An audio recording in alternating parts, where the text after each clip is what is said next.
محمد جواد لاریجانی رئیس پژوهشگاه دانش‌های بنیادین در صدا و سیما در برنامه‌ای با موضوع چشمانداز رایزنی‌های تهران واشنگتن گفته آینده منطقه نه همگرایی و واگرایی که مقاومت شکل میده. او همچنین از کمرنگ شدن ادبیات مقامات در ادبیات دیپلماسی امروز نظام ابراز تأسف کرده. اگه از بنده بپرسید آینده منطقه رو همگرایی واگرایی نه تشکیل نمیده، آینده منطقه رو مقاومت شکل خواهد داد. اگه درست به مسئله نگاه کنیم مقاومت آینده منطقه رو باید شکل بده. من یه خورده تأسف می‌خورم که چرا اصطلاح مقاومت از ادبیات دیپلماسی امروز ما کمرنگ شده. من کم می‌بینم که وزیر خارجه‌مون رئیس جمهورمون راجع به مقاومت حرکت عظیمیه. یعنی مقاومت چیزی است که رژیم صهیونیستی رو بعد از 70 سال به لرزه انداخته. شما میتونید تصور کنید یک رژیم صهیونیستی برای مدت نزدیک 2 سال امنیت نداشته باشه، هر روز باید مردمش سود بکشن برن تو پناهگاه در بیان.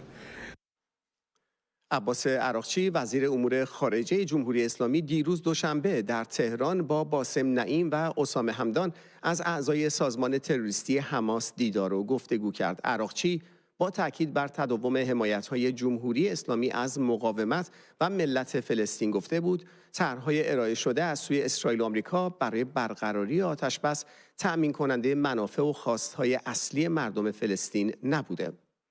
ما برای بررسی جزئیات این خبر از سعید قاسمی نژاد مشاور ارشد در بنیاد دفاع از دموکراسی ها دعوت کردیم تا مهمان ما باشند. آقای درود بر شما. آقای قاسمی نژاد، دیدار عراقچی با اعضای حماس توی این شرایط و تاکید بر اینکه حمایت جمهوری اسلامی از مقاومت ادامه داره چه پیامی میتونه داشته باشه؟ این تداوم همون سیاست ضد ملی، سیاست برخلاف منافع ملی ایرانیان هستش که در این 40 و چند سال جمهوری اسلامی ادامه داده. یک سیاست فلسطین محوری و اسرائیل ستیزی هستش که منجر به این شده که منجر به فقر، منجر به انزوا، منجر به در واقع صرف منابع کشور، منابعی که باید صرف هم میهنان ما بشه برای گروه‌های تروریستی از حماس و حزب الله و اینها بگید و همه اینها نهایتاً از جیب مردم رفته. جمهوری اسلامی داره در واقع به دنیا پیام میده که هر اتفاقی بیفته این گروه‌های تروریستی اولویت او هستن و این در هماهنگی با اون چیزی هستش که اسرائیلی‌ها الان به هر حال مدتی هستش که تکرار میکنن و اون اینه که جمهوری اسلامی بعد از ضرباتی که این گروه‌ها خوردند نه تنها در واقع درسی نگرفته بلکه چندین برابر کرده تلاش‌هاش رو برای اینکه بتونه این امکاناتی رو که اینها از دست دادند به اونها بازگردونه و نتیجه‌ای که به جامعه جهانی قاعدتاً بعد از این بگیره این هستش که این یک حکومتی نیستش که بشه باهاش سازش کرد، بشه باهاش صلح کرد، بشه تحریم‌ها رو ازش برداشت، بشه منابع عظیم مالی رو در اختیارش گذاشت برای اینکه این منابع عظیم مالی دوباره صرف آتش افروزی، صرف تروریست و این مسائل خواهد شد و نکتهش هم برای مردم ایران به خوبی این رو میدونن که وقتی شعار میدن پول نفت چی شده صرف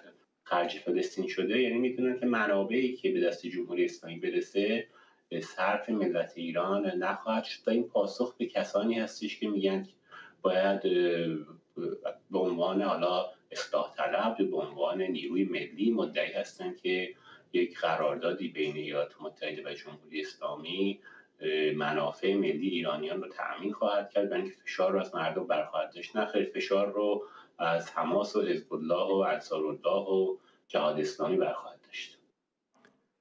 جناب قاسمی نژاد، میشه گفت این موضوع به نوعی میتونه باعث شکاف بیشتر بین تهران و واشنگتن بشه؟ امروز هم که خامنه‌ای گفته مذاکرات به نتیجه نمیرسه، به نظر شما توی چنین شرایطی چه مسیری الان در واقع پیش رو قرار داره؟ صحبت‌های خامنه‌ای و صحبت‌هایی که دولت ترامپ کرده به نظرم دو طرف در حال این هستن که اراده همدیگر رو محک بزنن. اون حرفی که خامنه‌ای زده در واقع پیام رو به دولت ترامپ میده که حاضر به عقب نشینی بر سر مسئله غنی‌سازی نیست. حالا اگر مذاکره به نتیجه هم نرسید خیلی ناراحت نیستش. این خب پیام خامنه‌ای هست. حالا ممکنه بلوف بزنه، ممکنه جدی باشه. از اون طرف اگر که دولت ترامپ بر تصمیمی که به نظر میاد به هر حال به صورت علنی الان دیگه همه مقامات از خود ترامپ، ویتکاف، روبیو همه تاکید بر این میکنن که اجازه غنیسازی به جمهوری اسلامی نمیدن. اگر این در واقع بر این بمونن و در این جنگ اراده ها پا عقب نکشن، چشمانداز یک به قول معروف معامله جامع بین دو طرف حداقل در کوتاه مدت وجود نخواهد داشت. اون موقع 3 گزینه پیش روی دولت ترامپ هست.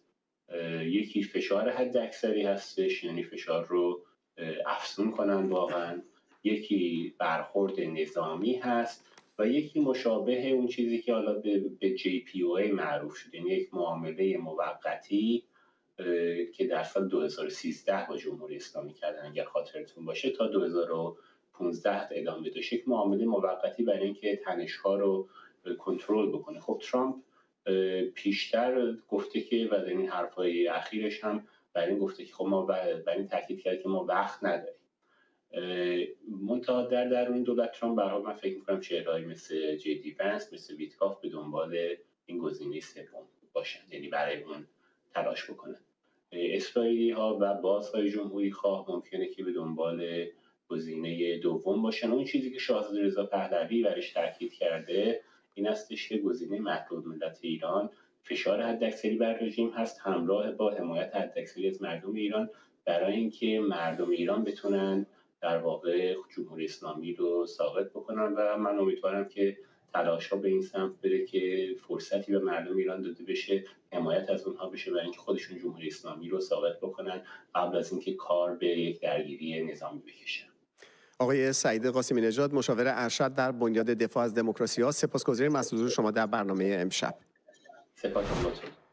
و در اینجا نگاهی داریم به 3 خبر کوتاه. مصطفی رمضانی، زندانی سیاسی